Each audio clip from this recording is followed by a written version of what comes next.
6 वाजता स्वारगेटला जी घटना घडली त्या बाबतीतली सगळी माहिती घेण्याकरता आज मी इथे आलो होतो. जागेवरती देखील मी सगळी पाहणी आज केली. एकंदरीत 6 वाजता ही घटना घडली. फिर्याद ही जवळपास 9च्या सुमारास ही पोलीस स्टेशनला आल्याच्या नंतर अर्ध्या तासाच्या आतच पोलिसांकडनं ज्या कारवाई करणं आवश्यक होतं त्या कारवाईला लगेचच त्यांनी सुरुवात केली. आरोपी शोधण्यासाठी सीसीटीव्ही फुटेजेस त्याचा अभ्यास करणं, सीसीटीव्ही फुटेजेस पाहणं. इमिडिएटली त्यांनी अर्ध्या तासाच्या आतमध्ये आरोपीला आयडेंटिफाय केलं. अर्ध्या तासाच्या आत आरोपी आयडेंटिफाय झाल्यानंतर त्याने आरोपीला, आपल्या पोलीस कर्मचाऱ्यांनी आरोपीला ट्रॅक करायला सुरुवात केली आणि जसं त्याचं लोकेशन सापडेल तसं त्याला फॉलो देखील केलं गेलंय. आणि मी डिटेल्स देणार नाही कारण शेवटी अजूनपर्यंत आरोपीच्या शोधामध्ये आपण आहोत. त्याचं लोकेशन, संभाव्य लोकेशन देखील आपल्याकडे आहे. तिथे देखील जवळपास 8 टीम्स ह्या पोलिसांमार्फत तयार केल्या गेलेल्या आहेत आणि लवकरच आरोपीला पकडलं जाईल. एक असा गैरसमज तयार केला जातोय की घटना परवा सकाळी 6 वाजता घडली आणि मग ती कालपर्यंत का कळवली गेली नाही किंवा ती माहिती बाहेरपर्यंत का दिली गेली नाही. तर या बाबतीमध्ये आपल्या सर्वांना सांगू इच्छितो की ज्या वेळेला ही फिर्याद आल्याच्या नंतर अर्ध्या तासाच्या आतच आपण आरोपीला आयडेंटिफाय केलं आणि आरोपी अलर्ट होऊ नये ह्यासाठी ही बातमी बाहेर येऊ नये याची आपण पोलिसांमार्फत दक्षता घेतली गेली, जी अत्यंत गरजेची होती. आणि जर का त्वरितच ही बातमी जर का बाहेर पडली असती तर कदाचित आता जे आपल्याला संभाव्य लोकेशन मिळालेलं आहे तर ते मिळालं नसतं आणि आरोपी जो आहे तो अजून कदाचित कुठल्या दुसऱ्या ठिकाणी किंवा लांब तो पळून जाण्याची शक्यता जास्त होती. आणि म्हणून ही घटना लपवण्याचा प्रयत्न हा झालेला नाही, फक्त गुप्तता ही पाळली गेलेली आहे कारण ती गरजेची होती. एकंदरीत ब्रीफिंग घेतल्याच्या नंतर आरोपी हा लवकरच पकडला जाईल. आणि पुणे शहराच्या बाबतीमध्ये शेवटी ही जी घटना घडलेली आहे ती एसटी स्टँडच्या आवारामध्ये ही घटना घडलेली आहे. तिथे पोलिसांमार्फत त्या दिवशी रात्री 12 वाजल्यापासून ते सकाळी 6 वाजेपर्यंत किती वेळा गस्त घातली गेली ह्याची देखील माहिती मी घेतली. तर रात्री 1:30 वाजता तिथले PI आहेत ते स्वतः सीसीटीव्ही फुटेज मध्ये देखील दिसत आहेत. ते स्वतः तिथे रात्री 1:30 वाजता एसटी स्टँडच्या आवारामध्ये ते फेरी मारून गेलेले आहेत, तिथे पाहणी करून गेलेले आहेत. पुन्हा रात्री 3 वाजता, 3-3:15 वाजता देखील PI तिथे रात्री गस्त घालून गेलेले आहेत, त्यांच्या टीम सोबत पाहणी करून गेलेले आहेत. म्हणजे पोलिसांकडनं कुठलं दुर्लक्ष झालं किंवा पोलीस अलर्ट नव्हते असा काही विषय नव्हता. घटनेच्या 5 तासाच्या अंतरामध्ये 2 वेळा तिथे PI स्वतः तिथे आपल्या पोलीस कर्मचाऱ्यांसोबत तिथे राहून आणि फेरी मारून गेले होते. जो आरोपी आहे तो आरोपी त्याच्यावरती लहान स्वरूपात म्हणजे चोरी आणि असे काही गुन्हे त्याच्यावरती दाखल आहेत, परंतु ते ग्रामीण भागामध्ये आहेत. एक आपल्याकडे सिस्टम आहे की पुणे शहरामध्ये जे आरोपी असतात त्यांचा रेकॉर्ड आपल्या पोलिसांकडे असतो आणि ह्या आरोपींना डेली त्यांच्याकडे आपण संपर्क साधत असतो वेगवेगळ्या माध्यमातून. तर त्या दिवशी जवळपास 250 पेक्षाही जास्त आरोपींवरती लक्ष सर्व्हेलन्सच्या माध्यमातून किंवा थेट संपर्क माध्यमातून आपण ठेवलेलं होतं. दिवसाला जवळपास 1000 पेक्षा जास्त आरोपींवरती आपण लक्ष ठेवून असतो. त्यांचा रेकॉर्ड हा शहरामध्ये आपल्याकडे आहे. जे आरोपी ग्रामीण भागामधनं शहराकडे येत असतात त्यांचा रेकॉर्ड हा शहराकडे नसतो. नक्कीच त्याच्यावरती भविष्यामध्ये आपण काम करतोय.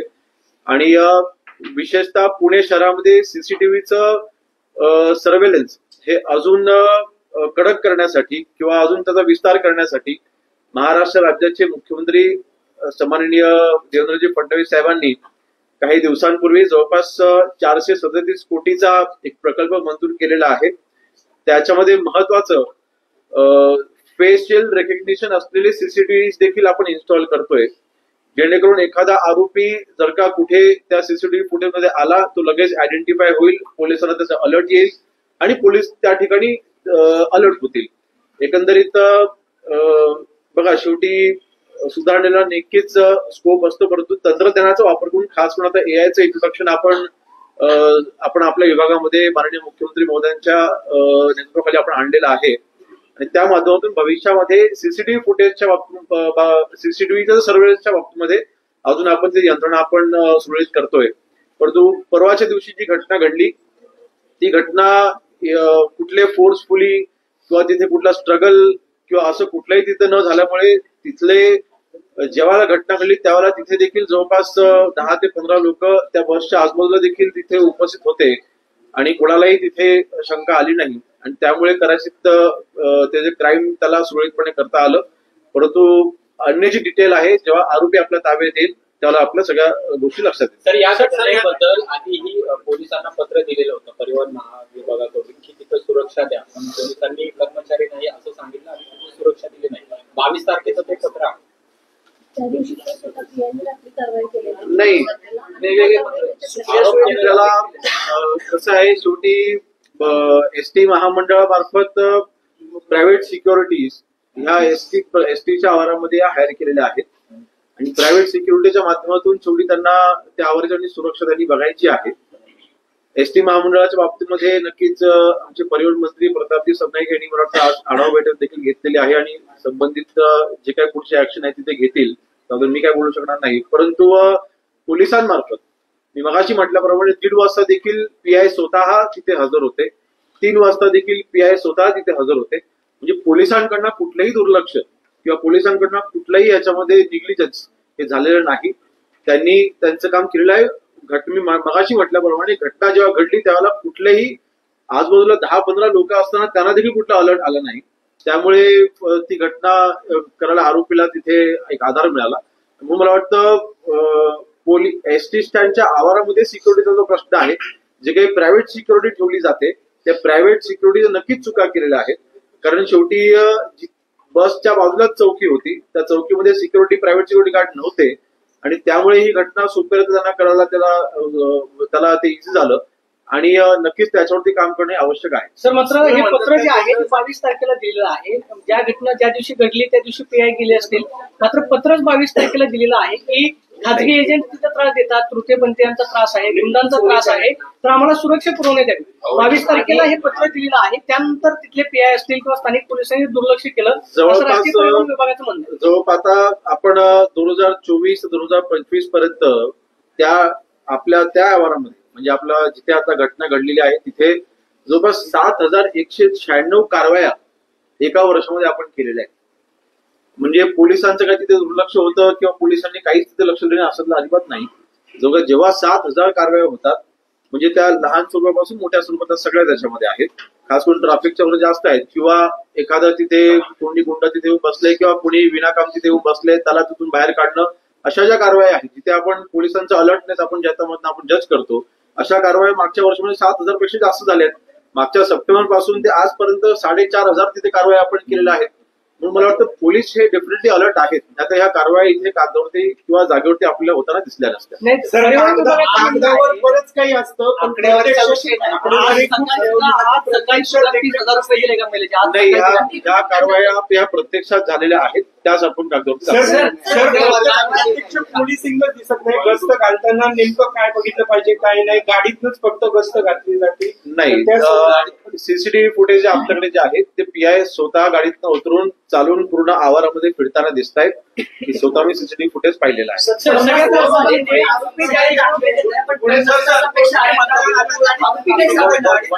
50 तासापेक्षा अधिक जास्तीचा कालावधी उरलाय. पोलीस काम करतात त्यावर प्रश्नचिन्ह नाहीये, मात्र आरोपी 50 तासाहून अधिक झाला तरी सापडला नाहीये. 11पेक्षा जास्त गुन्हा शाखा असेल, पुणे पोलीस असेल, आरोपीला ट्रॅक केलं जाते, लवकरच तो आपल्या ताब्यामध्ये येईल.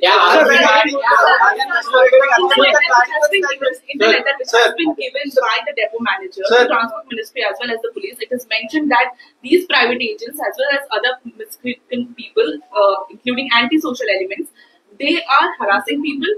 They are also forcing them to take private buses, they are also touching the elderly people as well as children.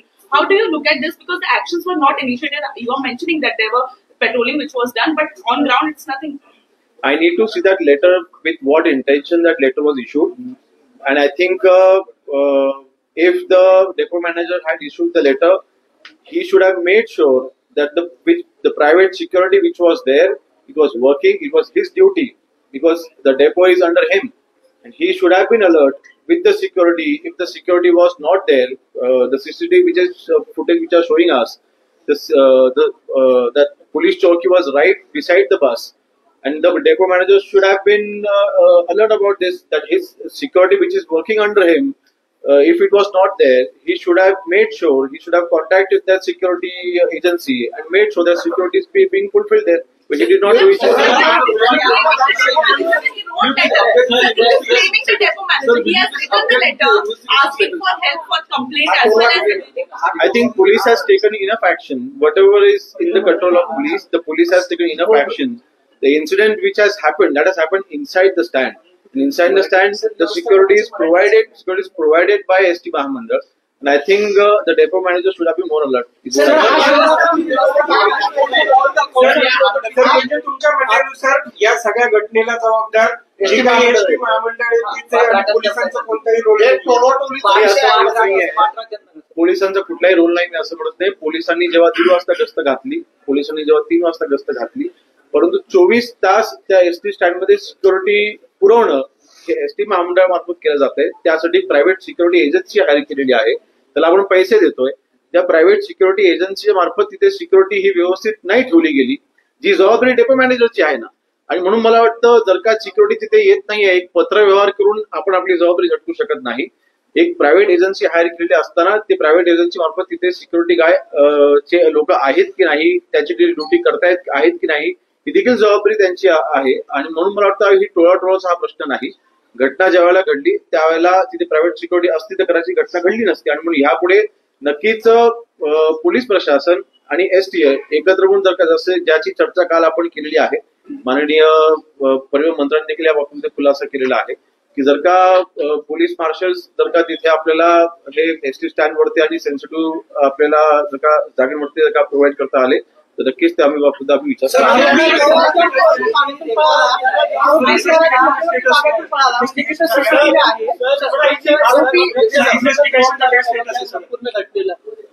ज्या पद्धतीने मग सुरक्षा रक्षकच जबाबदारी का या घटनेला. बघा, शेवटी आज जोपर्यंत आरोपी हा पकडला जात नाही, शेवटी आज एखादा विकृत विचाराचा एक पुरुष तिथे महिलेला काही गोड बोलतो, काय त्याला ब्रेन वॉशिंग करतो 1, 1.5, 2, 3, 4 मिनिटांमध्ये. आणि मग जी काही घटना घडलेली आहे आपल्या समोर त्याची माहिती आहे. परंतु अशा वेळेला तिथे कुठलीही हाणामारी, तिथे कुठलेही आर्ग्युमेंट, तिथे कुठलेही फोर्स असं घडलेलं नाही. जे काही घडले ते अतिशय शांततेने घडून झालेलं आहे. त्यामुळे कोणी अलर्ट राहायचं तिथे म्हणजे किंवा तिथे ओरडाओरड चाललेली आहे, हाणामार झाली असं काहीच घडलं नाही. त्यामुळे कोणाला आजूबाजूच्या लेमॅन जे देखील आजूबाजूला उभे होते त्यांनाही ते कळलं नाही. त्यामुळे ब्लेम गेम करण्यापेक्षा ह्या घटनेच्या खोलामध्ये पोहोचून जेव्हा आरोपी आपल्या ताब्यामध्ये येईल त्याला आपल्याला तिथे पळून जातो. शहराच्या अनेक चौकांमध्ये सीसीटीव्ही आहेत. इथून साधारणतः तो शिरूरचा रहिवासी आहे, साधारणतः 100 किलोमीटरचं अंतर असेल. जर आपण धरलं 100 किलोमीटरच्या अंतर परिसरामध्ये 50 तास आरोपी शोधायला पोलिसांना लागतात. सीसीटीव्ही आहे त्याचे सगळं लक्षात घ्या.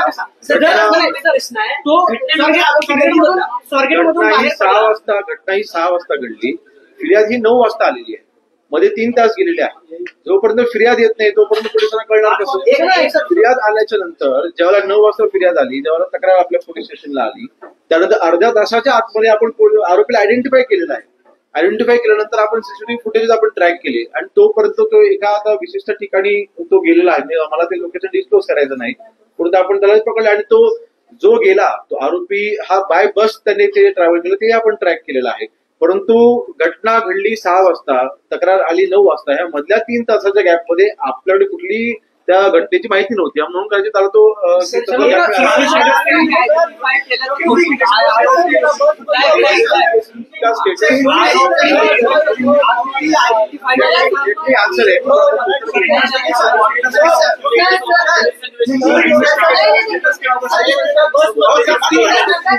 इन्वेस्टिगेशन का स्टेटस क्या होगा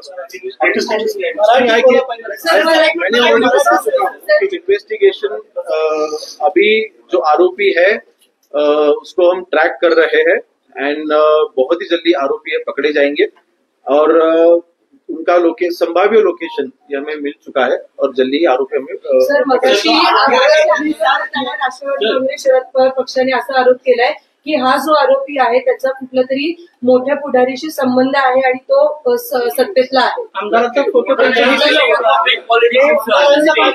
आमदार आहेत माऊली कटके यांचा फोटो जो आहे तो त्याच्या डीपीला पाहायला मिळाला. त्याचा राजकीय कार्यकर्ता म्हणून तो वापरतोय अशी काही पार्श्वभूमी आहे का तुम्हाला काय माहिती?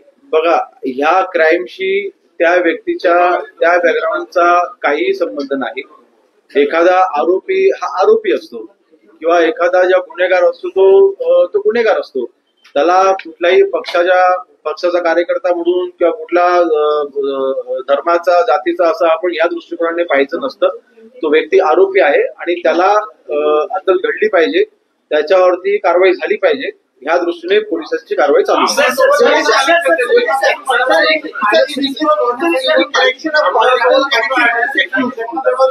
This incident does not have any political connection. नागपूरच्या प्रकरणात प्रशांत कोरटकर नागपूरमधनं गायब झाला, टीव्हीवरती येतो, गायब होतो. पुण्यात पण आपण ट्रॅक करत असताना पुण्यातून तो आरोपी बलात्कार करून गायब होतो. बीडच्या प्रकरणात देखील आरोपी सापडत नाहीये. गृह खात्याचा आणि पोलीस खात्याचा तिन्ही प्रकरणात फेल्युअर आहे का? गृहराज्यमंत्री म्हणून जबाबदारी स्वीकारतात. फेल्युअर मी म्हणणार नाही, कारण बीडच्या प्रकरणामध्ये देखील आपण आरोपी जे काही आरोपी आहेत एक आरोपी अजून सापडले नाहीत. उर्वरित आरोपींना आपण पकडलेला आहे आणि जोपर्यंत शेवटचा आरोपी सापडत नाही तोपर्यंत आपली कारवाई चालू राहीलच. आणि आरोपी गायब व्हायचा प्रश्न उद्भवत नाही. ज्यावेळेस आता मला सगळी इन्फॉर्मेशन देता येणार नाही, कारण शेवटी आपल्याला गुप्तता पाळणं गरजेचं आहे. आजचा ह्या घटनेचा जो आरोपी आहे तो पुढच्या काही तासांमध्येच आपल्या ताब्यात येईल.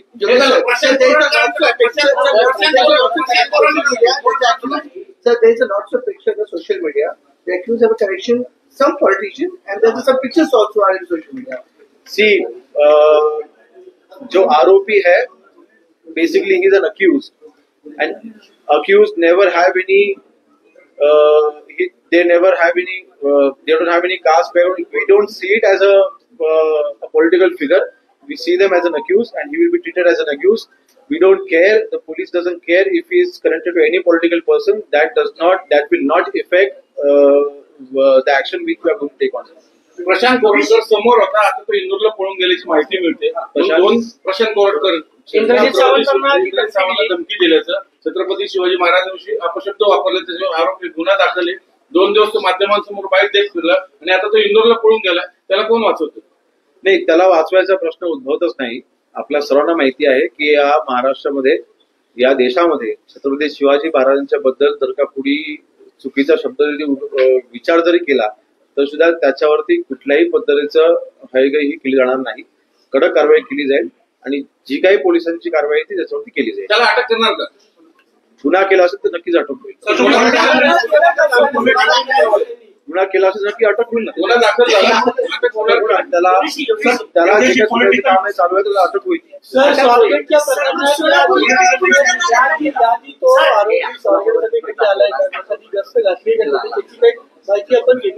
एक मागच्या आता जे आपण आयडेंटिफाय झाल्याच्या नंतर मागील 4-5 दिवसामध्ये तो विविध बस स्टँड वरती जाताना आपल्याला दिसतोय, विविध बस स्टँड वरती आपल्याला फिरताना असं दिसतोय. आणि त्याचं जे राहणीमान किंवा त्याचं जे अपिअरन्स जे आहे ते अगदी म्हणजे शर्ट इन केलेला, व्यवस्थित कपडे घातलेला असा तो व्यक्ती आहे. आणि म्हणून म्हणजे आरोपी म्हणजे किंवा असं तो गुन्हेगार असला अशा व्यक्ती तो आयडेंटिफाय असं दिसत नाहीये. आणि कदाचित त्याची मोडस ऑपरेटिंग असेल. जेव्हा तो आरोपी जेव्हा आपल्या ताब्यामध्ये येईल त्यावेळेला अजून याच्यामध्ये खुलासे आपल्याला मिळतील. आपण थोडा फक्त आपण मागं तुम्ही पुण्यात शक्ती कायद्याविषयी केलं होतं, कायदा आणावा असं गरज वाटते तुम्हाला? नाही, बघा शक्ती कायदा हा आपण विधिमंडळामध्ये पारित केल्यानंतर आपण आयपीसीच्या अंतर्गत ते बदल आपण सुचवले होते, परंतु दरम्यान आपल्या सर्वांना कल्पना आहे की आता आयपीसीच्या व्यतिरिक्त आता ऐवजी आता बीएनएसएस हा कायदा देशामध्ये लागू झालेला आहे. शक्ती कायद्यामध्ये आपण ज्या तरतुदी केल्या होत्या त्या ऑलरेडी आता बीएनएसएस मध्ये बऱ्यापैकी आलेल्या आहेत, त्यामुळे त्याची अंमलबजावणी ही नक्कीच पोलिसांमार्फत केली जाईल. पुणे शहरामध्ये आपको लगता है कि पुलिस को आगे एक्शन दे सके ताकि रेप केसेस कम हो सके, लोग से ज्यादा रेप केसेस रजिस्टर हो गए? देखिए, जो रेप केसेस रजिस्टर्ड होते हैं majorly those rape cases are, वो जो रेप होते हैं वो किसी पहचान के आदमी के द्वारा होते हैं, ऑलरेडी जो कांटेक्ट में पर्सन उनके थ्रू होते हैं, तो मेजरली वैसे केसेस सामने आते हैं. अननोन पर्सन के थ्रू रेप होना ये केसेस जो रेयरली होते हैं, लेकिन जरूर वो नहीं होने चाहिए. वो भी एक as a government we are definitely trying to curb those. और जो नॉन पर्सन से जो रेप होते हैं उसपे बिल्कुल सोसाइटी में अलर्टनेस और स्प्रेड होनी बहुत जरूरी है. और इसके ऊपर जरूर हम पुलिस के डिपार्टमेंट के थ्रू भी अवेयरनेस के जो भी प्रोग्राम है वो चालू है. लॉ में क्या अमेंडमेंट्स होने चाहिए सर इसके? ऑलरेडी लॉ में अमेंडमेंट्स हो चुके हैं. जो बीएनएसएस जो अभी देश में नया कायदा लागू हुआ है उसके अंदर जो शक्ति जो कायदा महाराष्ट्र ने पारित किया था उसके जो भी फाइंडिंग्स थे वो सब बीएनएसएस में आ चुके थे. मेरे ख्याल से उसको भी इम्प्लीमेंट करना हमारे तरफ से चालू है.